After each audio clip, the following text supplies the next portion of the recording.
Aujourd'hui, à Explique-moi le gros, on va parler du jeu Palanque. C'est un jeu d'Alan D. Ernstine. C'est un Z-Man Games. Notre édition date de 2011. C'est un 2 à 6 joueurs, 60 minutes par partie, et c'est un 10 ans et plus. Donc, le thème général, c'est simple. Vous voulez devenir le plus grand roi Maya du Yucatan. Pour ça, comment gagner la partie? C'est simple, ça va être celui qui va avoir le plus de points en fin de partie. Maintenant, qu'est-ce que le jeu contient? Premièrement, on a le board. Ensuite, on a des frontières. Chaque joueur va recevoir 2 temples, un certain nombre de marqueurs, un aide de jeu et un petit cube pour le décompte des points. Ensuite, on a notre deck de cartes qui représente les ressources du jeu. Et on a finalement 4 cartes de score. Donc, on va commencer par le setup du jeu. Première chose, vous allez mettre les frontières sur le jeu. Les frontières, c'est ceux-ci. Pour savoir où est-ce qu'ils vont, je vais vous rapprocher un peu. Si vous regardez bien comme il faut, sur votre board, vous avez toutes les frontières possibles, mais vous avez des lignes grises comme ça. Ça, ce sont les frontières de départ. Donc, vous allez placer une frontière à chacune des petites lignes grises. Qu'est-ce que ces frontières vont faire? C'est qu'ils vont diviser le board en 14 royaumes distincts. Chaque royaume est séparé par les frontières. Ensuite, chaque frontière contient de 6 à 7 petits cases, si vous voulez, qui contiennent chacune 2 ressources, que je vais vous expliquer à quoi ils servent tantôt. Donc, première chose, vous mettez toutes les frontières de base sur le jeu. Ensuite, chaque joueur va recevoir 2 temples, ses marqueurs, son aide de jeu et son petit cube de marqueur de points qu'il va mettre à 0. Maintenant, les marqueurs, pour savoir combien vous en recevez, ça va dépendre du nombre de joueurs que vous êtes. Par exemple, si vous êtes 3 joueurs, vous allez en recevoir 24. Mais, si vous jouez à 6 joueurs, chaque joueur en reçoit seulement que 13. Donc, ça va dépendre du nombre de joueurs que vous êtes. Maintenant, une fois que c'est fait, tout le monde a reçu sa couleur, ses temples, sa carte et ses cossins, ainsi que son marqueur de points. On va arranger le deck de départ. Donc, pour le deck, première chose à faire, vous en passez 2 par joueur. Fait que chaque joueur reçoit ses 2 cartes. Une fois que ça c'est fait, vous allez enlever le nombre de joueurs que vous êtes en nombre de cartes. Donc, vous jouez à 4 joueurs, vous enlevez 4 cartes et vous les mettez de côté. Ensuite, vous allez encore en enlever 4 parce que vous êtes 4 joueurs. Si vous êtes 6, vous en enlevez 6. Et vous les mettez sur l'emplacement de la pioche sur le board.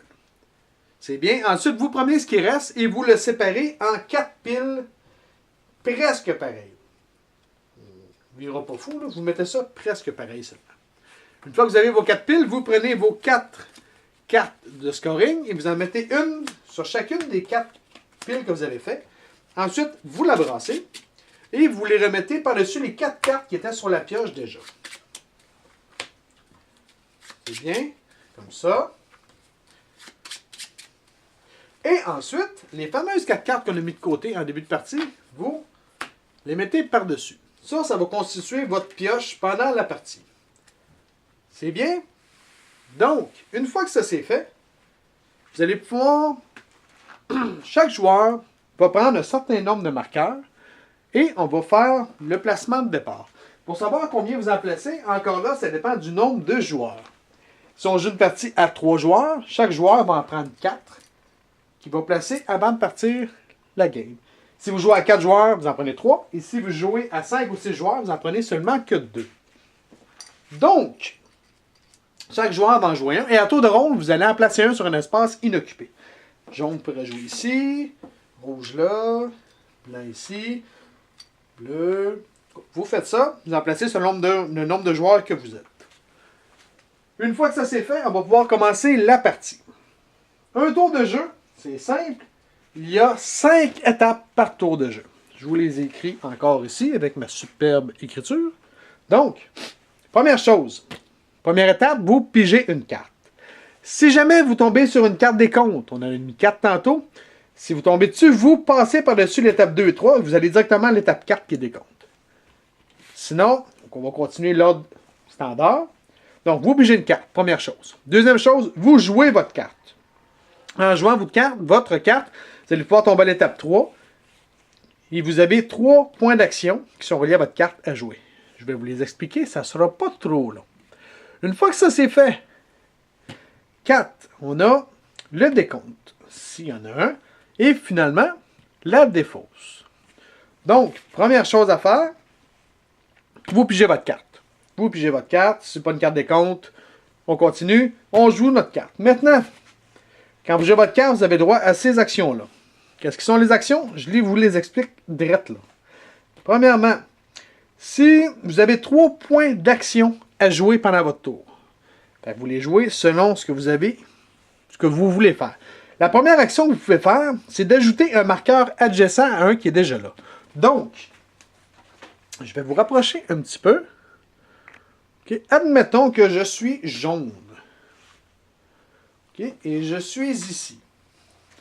Ce que je peux faire, admettons que j'ai mes cartes de départ. Et, juste pour vous compter de menterie, je vais prendre la bonne ressource. Bon, je trouve pas ma ressource, ça va pas bien. Laissez-moi une seconde. Ah oui, j'en ai une. J'ai cette carte-ci en main.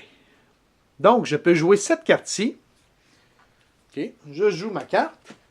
Et je peux mettre, pour un point d'action, je peux mettre un petit bonhomme à côté d'une case adjacente à une qui est déjà là. Donc, comme ma carte était celle-ci, bleue, ben, je pourrais mettre un petit marqueur sur bleu. Ici. Quand on dit adjacente, là, ça peut être ici, ça pourrait être ici, mais ça pourrait être ici, l'autre côté de la frontière aussi, c'est pas important. Mais en diagonale, ça ne marche pas. N'oubliez pas de respecter les ressources. Donc, je joue ma carte et je peux mettre un petit bonhomme ici. C'est bien. Ensuite, si on regarde les autres actions possibles, je peux également, par la suite, pour 2 points d'action, je peux ajouter un deuxième marqueur adjacent au premier. Donc, si on regarde encore de plus près, moi j'ai joué lui. Si je veux, pour 2 points supplémentaires, je pourrais jouer ici, ici ou ici. Je ne pourrais pas jouer ici en diagonale parce qu'il faut absolument que ça soit adjacent à celui que je viens de jouer. Donc, pour 2 points d'action, je pourrais jouer ici. Ça me ferait mes 3 points d'action que j'avais droit au départ. Donc, mon tour serait fini là. C'est bien? Donc, on récapitule. Pour 1 point d'action, je peux en placer un adjacent à un qui est déjà sur le jeu.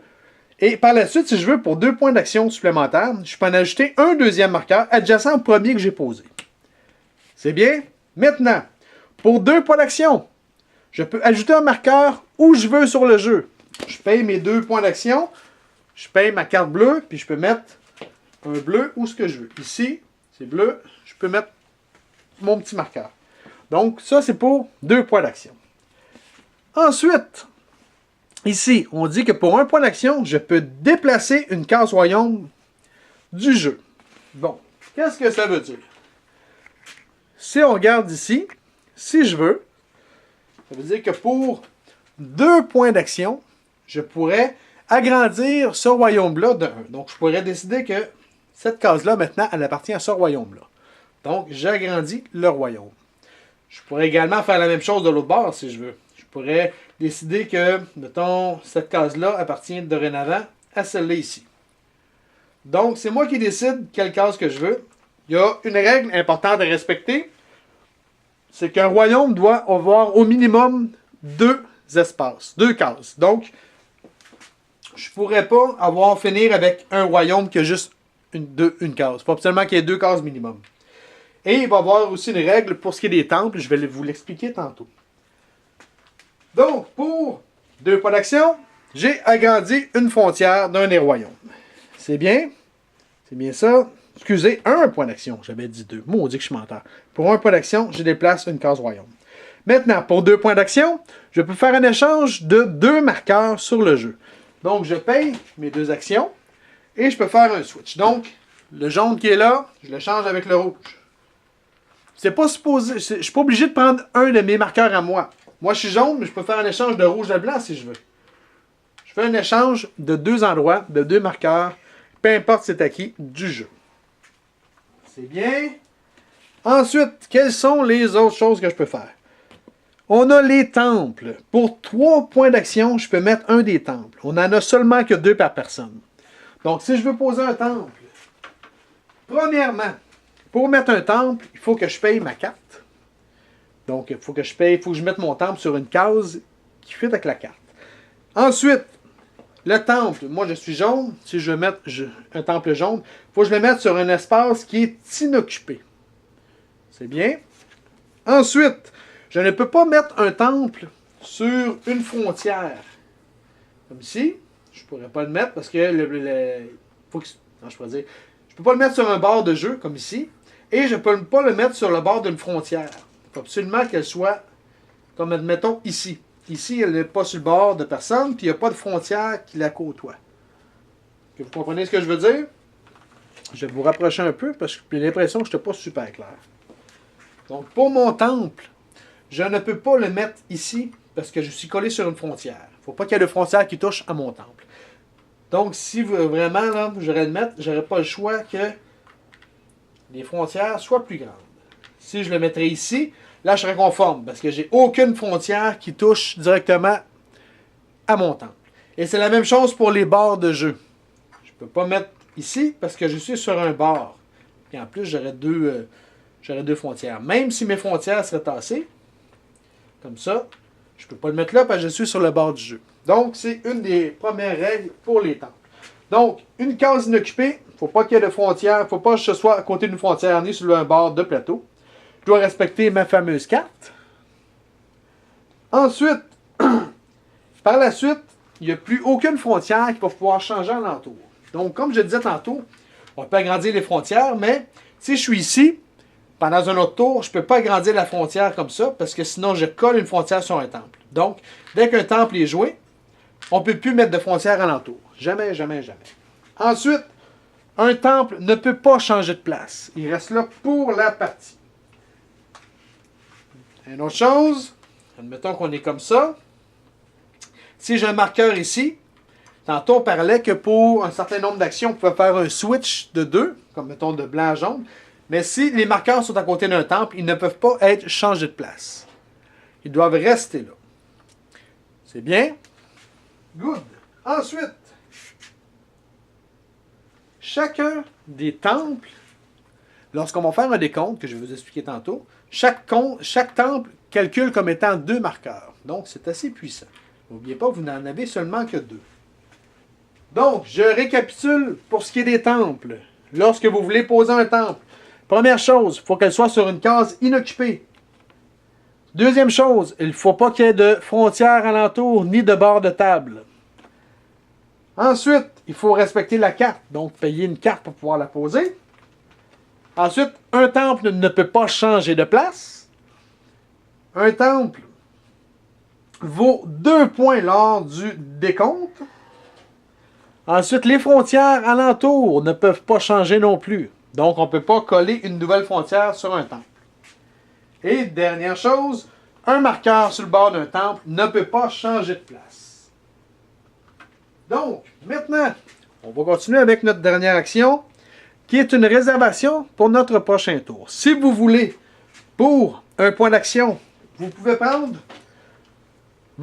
un marqueur et vous allez le déposer sur votre carte. Qu'est-ce que ça veut dire? Ça veut dire que lors de votre prochain tour, vous allez avoir un point d'action supplémentaire. Donc, au lieu d'avoir 3 points d'action lors de votre prochain tour, vous allez en avoir 4.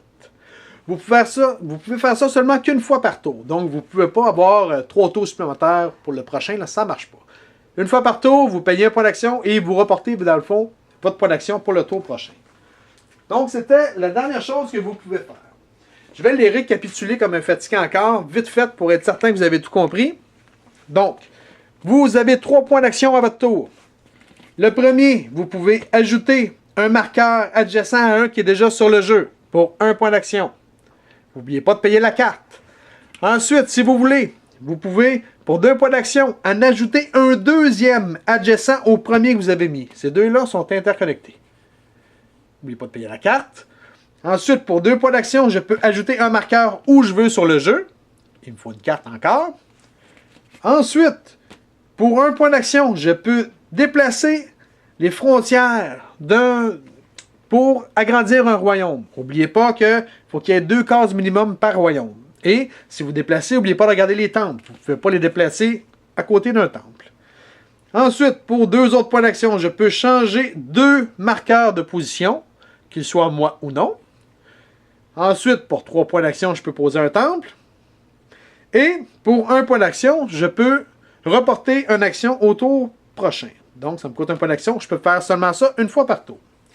Maintenant, si on a pigé une carte décompte, on va faire un décompte. Il y en a 4 dans le jeu. Avant de faire le décompte, il y a une chose importante qu'il faut savoir.